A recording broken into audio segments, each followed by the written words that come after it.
Friends, 'Madharaasi' movie అయితే చాలా బాగుంది. ఒక మంచి లవ్ అండ్ యాక్షన్ మూవీ ఇది. ఏఆర్ మురుగదాస్ గారి నుంచి ఒక మంచి కంబ్యాక్ అని చెప్పుకోవచ్చు ఇది. స్టోరీ కాన్సెప్ట్ అయితే చాలా బాగుంది. హీరోకి ఒక డిసార్డర్ ఉంటుంది. ఆ డిసార్డర్‌తో తనకిష్టమైన వాళ్ళ కోసం ఎంత ఎక్స్‌ట్రీమ్ కన్నా వెళ్తాడు అనే దాని మీద మూవీ ఉంటుంది. శివకార్తికేయన్ యాక్టింగ్ అయితే నెక్స్ట్ లెవెల్ అసలు. వేరే లెవెల్ ఉంటుంది శివకార్తికేయన్ యాక్టింగ్ మామూలుగా ఉండదసలు. నెక్స్ట్ అనిరుద్ బీజీఎం కూడా చాలా బాగా ఇచ్చాడు. నెక్స్ట్ విలన్ గురించి మాట్లాడుకుంటే విద్యుత్ జంబాల్ యాక్టింగ్ ఇచ్చి పడేసలసలు. తన ఎంట్రీ సీనే మాస్‌గా ఉంటదసలు.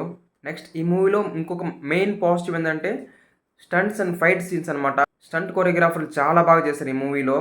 స్టంట్స్ అండ్ ఫైట్ సీన్‌లు అయితే వేరే లెవెల్‌లో ఉంటుందసలు. ఈ మూవీకి మెయిన్ ప్లస్సే ఆ స్టంట్స్ అండ్ ఫైట్ సీన్స్ అని చెప్పుకోవచ్చు. సో, అలా ఒక మంచి love and mass commercial action movie అని చెప్పుకోవచ్చు ఇది. మూవీ అయితే చాలా బాగుంది friends.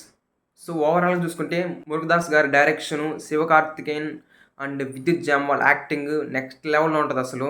Plus stunts and fight scenes, Anirudh BGM కూడా చాలా బాగా ఇచ్చాడు. ఓవరాల్‌గా మూవీ అయితే చాలా బాగుంది.